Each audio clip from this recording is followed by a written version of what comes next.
Welcome to the Intramural Sports Captains Meeting for Ultimate Frisbee.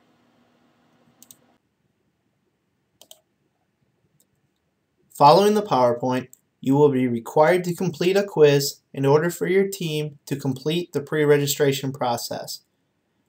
As a captain, it is your job to relay all information in this PowerPoint to your teammates. It is also your job to make sure that all the participants are responsible for the rules and the intramural sports policies posted on IM Leagues on the left-hand side toolbar. Ignorance of the rules is not an excuse for their violation. The Office of Competitive Sports is located in room 1025 of the natatorium.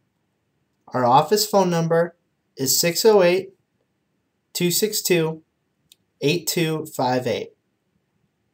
The intramural sports email is the best way to contact us at imsports@recsports.wisc.edu. The weather hotline number is 608-262-4756.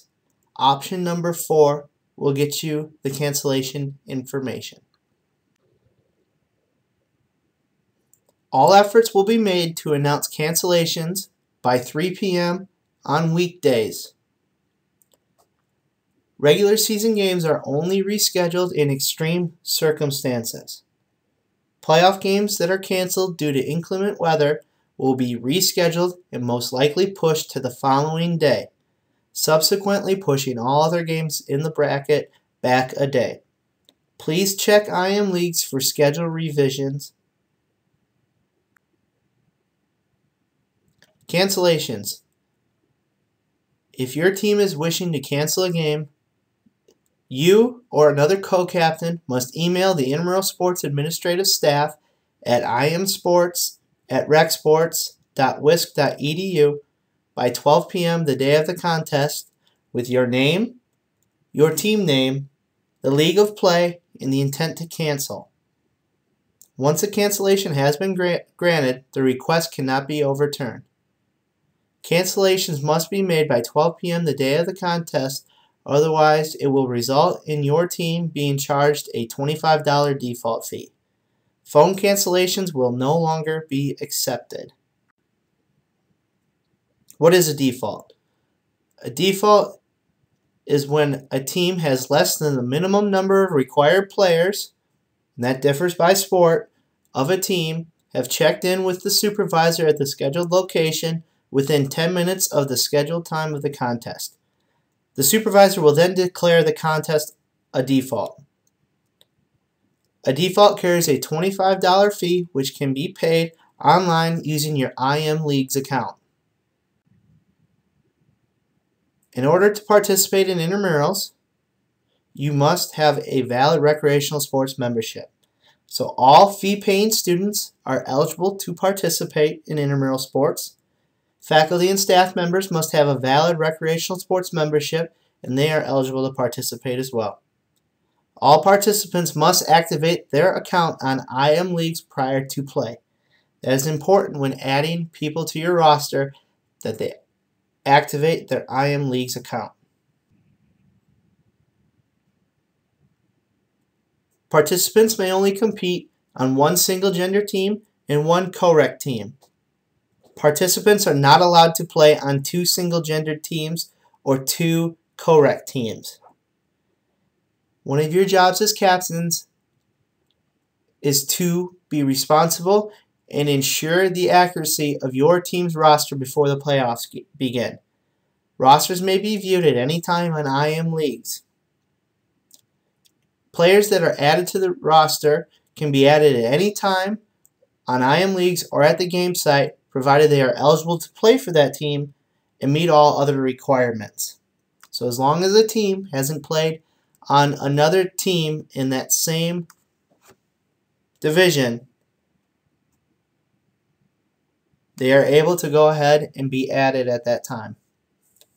Any team that uses an ineligible player during the regular season will forfeit that game. Any team that uses an ineligible player during the playoffs will forfeit that game and will be immediately dropped from further competition.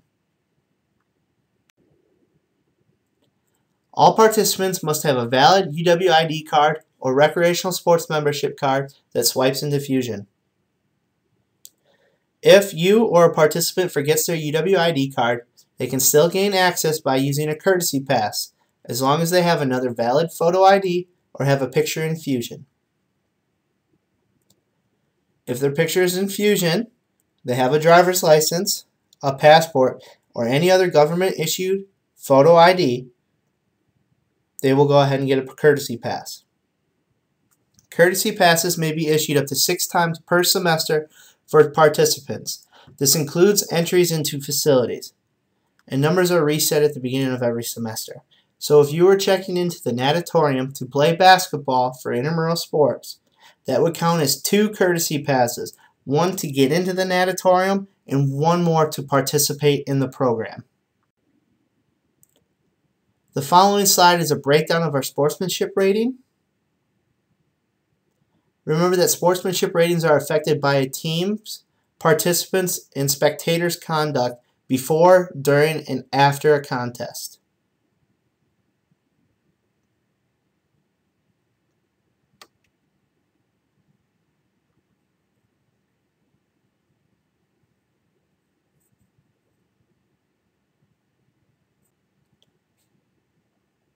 All teams that achieve a 4.0 average or higher in sportsmanship rating and maintain that 4.0 average will make the playoffs as long as they have less than 2 forfeits, cancellations, defaults, or any combination of the aforementioned, and achieve a regular season of record of 500 or better.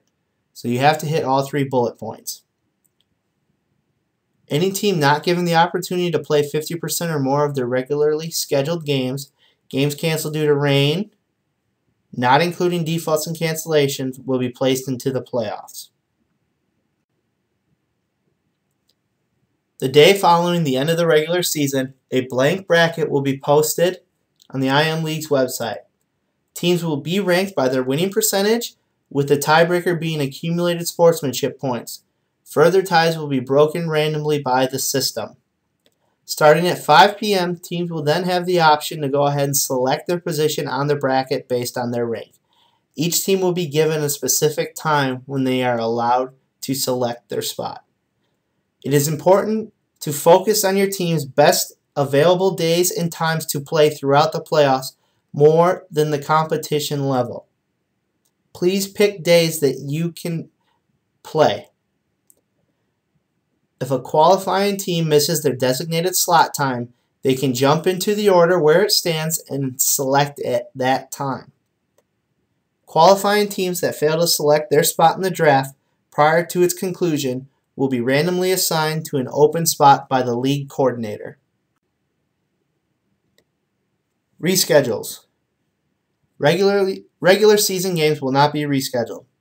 Playoff games will only be rescheduled due to conflict with other intramural sports activities and academic conflicts such as classes, labs, and exams that result in a team not having the minimum number required to start the game.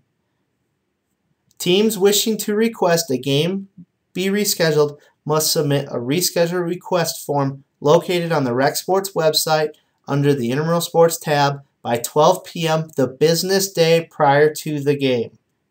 Proof of conflicts must be uploaded into the form located on the website.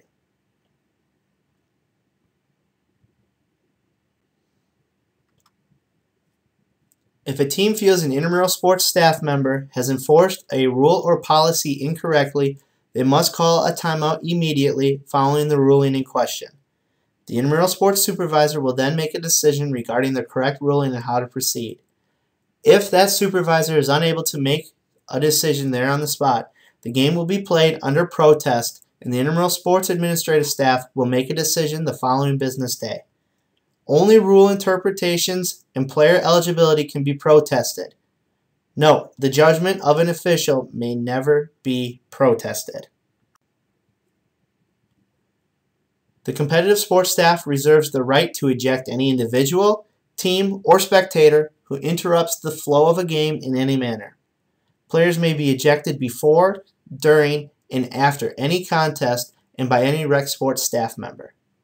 To regain eligibility, the ejected person must complete each of the following listed below. They must prepare a written statement detailing the events surrounding the incident. Included is an outline of the events surrounding the ejection, actions that led to the ejection, assurance that behavior like that will not occur again, suggestion for appropriate disciplinary action, and how the behavior will be avoided in the future. The statement should be then sent to the coordinator of competitive sports. You should also schedule an appointment to meet with a coordinator of competitive sports. Our contact information can be found on the Rec Sports website. Please check out the Intramural Sports Handbook for further information regarding ejections and reinstatement. What's new? There are a lot of rule changes throughout specific sports. Please make sure you read through all of the rules carefully and relay them to your team before play. In co-rec now, the differential between male and female participants can be no more than 2. In previous years, that difference could be only 1. By relaxing the requirement, teams should be able to go ahead and participate in more games, in games that they normally would have defaulted in the past. An example being in a 6-on-6 indoor volleyball game, you needed 3 males and 3 females to go ahead and participate. Well, if you only had 1 female to play, this year you would be able to play. You would have to play 4-on-6, and there would be 3 males on the court and 1 female. For a complete listing of all co-rec differences, please make sure you check out the individual rules posted on IM Leagues. Starting this fall, the Intramural Sports Program will be recognizing 1 outstanding participant both fall and spring semester with the Dr. Walter A. Wittich Family Fund.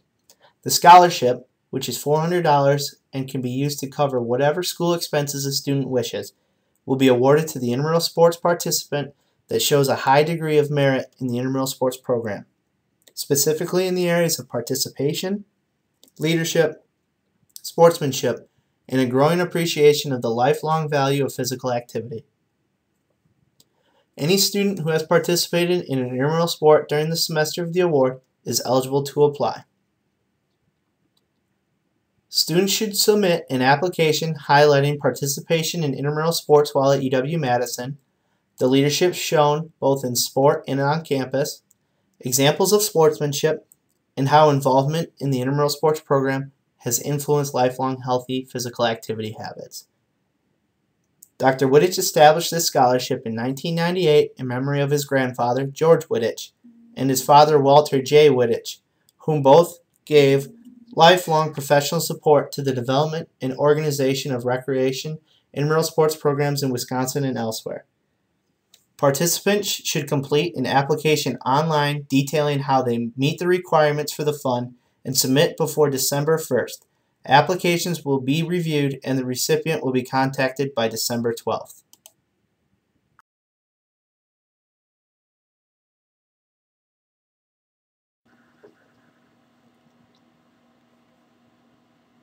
A game shall be played by 2 teams, each consisting of not more than 7 players on the field per team. Each team must have a minimum of 4 players present to begin the game. If not, the team will have 10 minutes before the game will be declared a default. In co-rec games, the number of men and women on the field shall not differ by more than 2. A list of possible legal combinations follows. Players may substitute after a score, halftime, timeout, or to replace an injured player.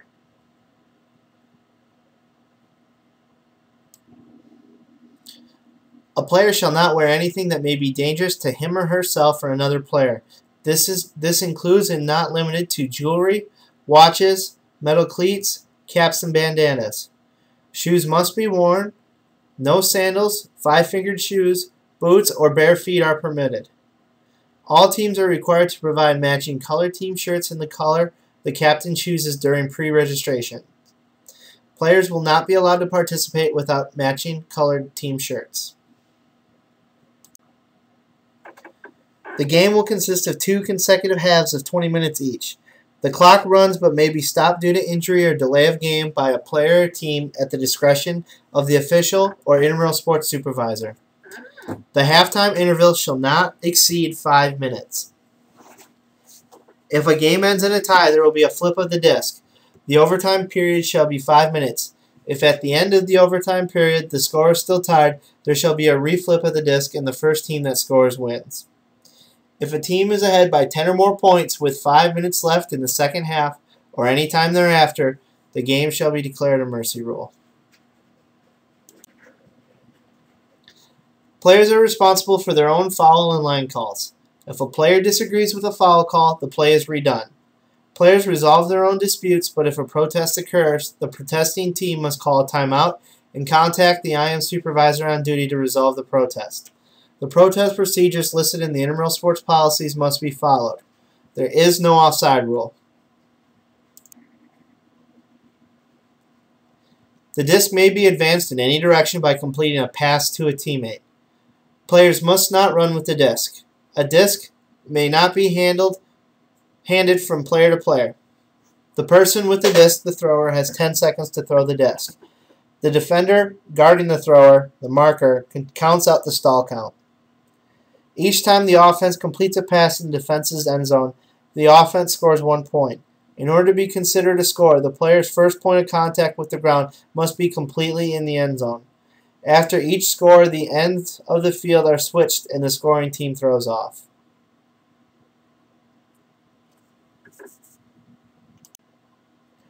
When a pass is not completed, the defense immediately takes possession of the disc and becomes the offense.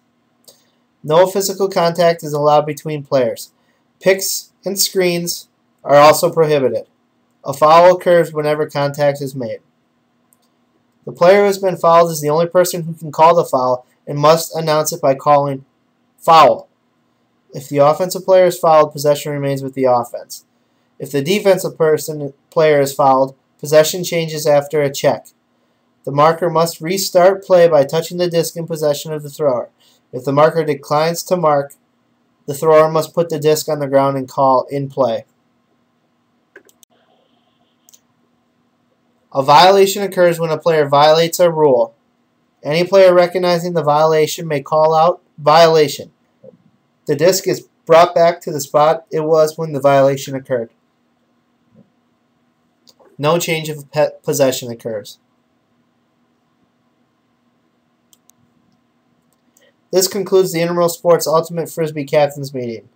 The Captains Quiz found on IM Leagues must be completed with a score of 80% or higher before a team can be created. Feel free to contact us at imsports@recsports.wisc.edu with your questions or feedback. Best of luck this season.